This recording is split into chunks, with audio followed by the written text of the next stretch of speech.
This is a call for an uprising. Welcome to today's show. I could actually do separate videos on this. I could break each one down, but I figured it would be repetitive since these are all just things I've seen in the last few days. Now, the last few days, I've tried to not look for things. I've tried to give my mind a bit of a rest.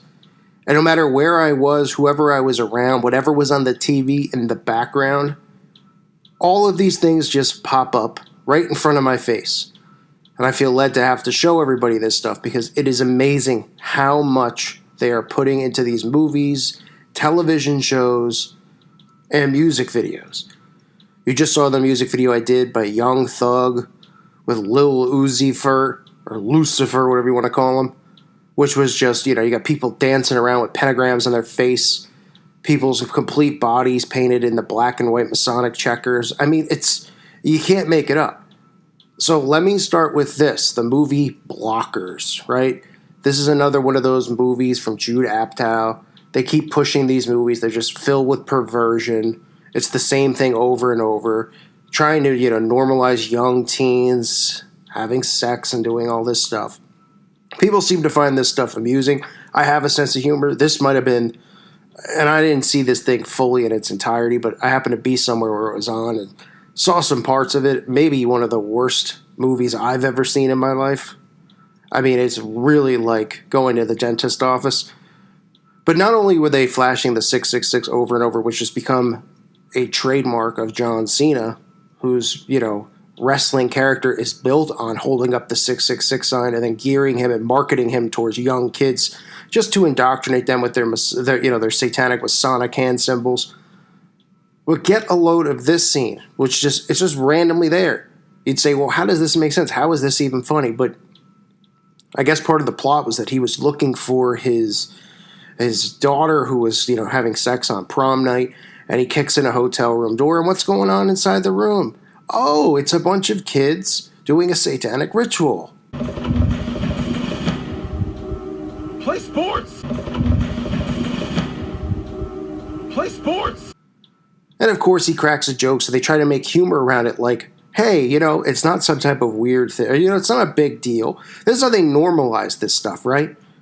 You have these kids dressed up in the mask, the same stuff that we see from, the Rothschild ball and all these Illuminati balls and galas that they have, and they normalize it, right? A bunch of kids on prom night doing a satanic ritual in a hotel bedroom or a hotel room, and it's no big deal, right? And they do a little joke, and that's how they desensitize people to it. So this is the movie Blockers, which, again, one of the worst movies probably of all time. But again, they were just pushing this stuff in there subliminally, okay? They don't have to have the plot of the movie be about these topics, but by having the characters participate in it, by using comedy to deflect, this is how they desensitize people and normalize this stuff. Then we get a scene from the TV show The Bachelorette, which is the female version of The Bachelor, which is one of the more popular shows on TV. And this is another way that they just normalize things, right? They go on a date. And where do they go? They go to some gothic party. And what are they normalizing? They're normalizing drinking blood. We went from having fun to throwing frosting in each other's face to this gothic party. I mean, there was these dudes playing instruments that were in all black, and then there was some drinks they had that looked like a cup of blood. Because how many times have I talked about this? They are going to continue to normalize this stuff. They're going to normalize cannibalism. They're going to normalize drinking blood. This is all stuff that's going to be normal because this is how these people live. This is what these people do. You think somebody just wrote that in? Hey, it would be really funny and romantic on their date if they went to some goth party where they talked about death and all this stuff and everybody was drinking, red Gatorade pretending that it was blood. Now, obviously, it's not real blood that they're drinking. You could tell that it's like High C or Gatorade, but it's the point. Right? They use humor again. They go, oh, okay, well, they're going to be drinking and pretending that they're drinking blood. But who would want to pretend that they're drinking blood unless they were trying to normalize this stuff? I mean, is this what regular people are doing on your 4th of July party? Did everybody pretend that they were drinking blood instead of Gatorade?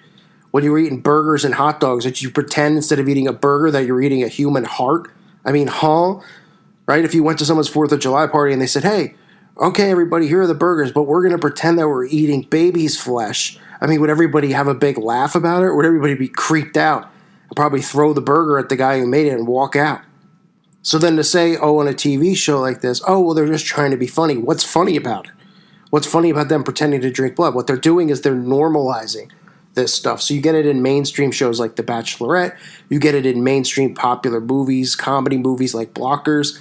And then, of course, there's the trailer for this film, Mandy, which is just as occultic as it gets, which is, you could see the poster before I show you the clip. You could see the poster for the movie. You could see everybody inside of what? Inside of a pyramid. And take a look for yourself. You could even see the girl sitting on the bed wearing the upside down pentagram on her shirt, the Baphomet pentagram. Right? Normalizing all of this stuff. Making it seem like, hey, oh, there's crazy cult people out there, but don't worry about it because it's just a movie. No, in fact, it is real, and it does happen.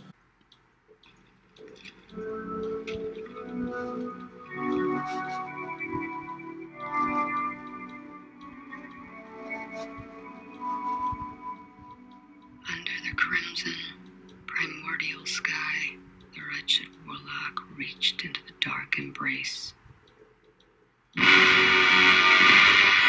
His fist closed around the serpent's eye. Strange and eternal. I need you to get me that girl I saw. Do you know what to do?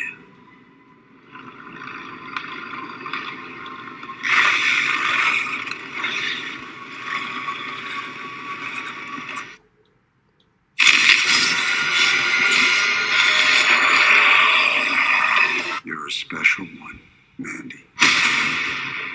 I, too, am a special one. Let us be so very special together.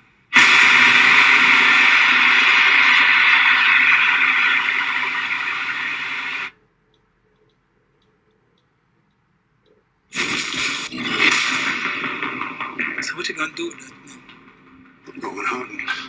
So what you hunting? The plot of the movie.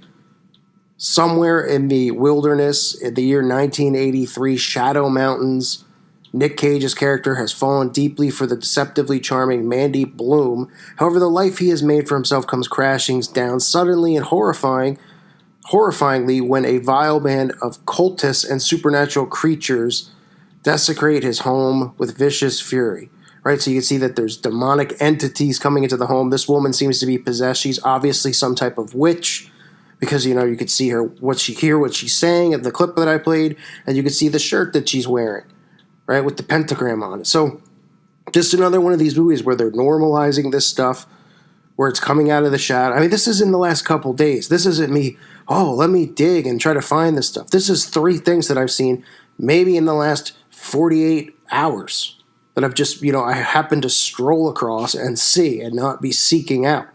Because it's everywhere. Even when you try to not see this stuff, you see this stuff.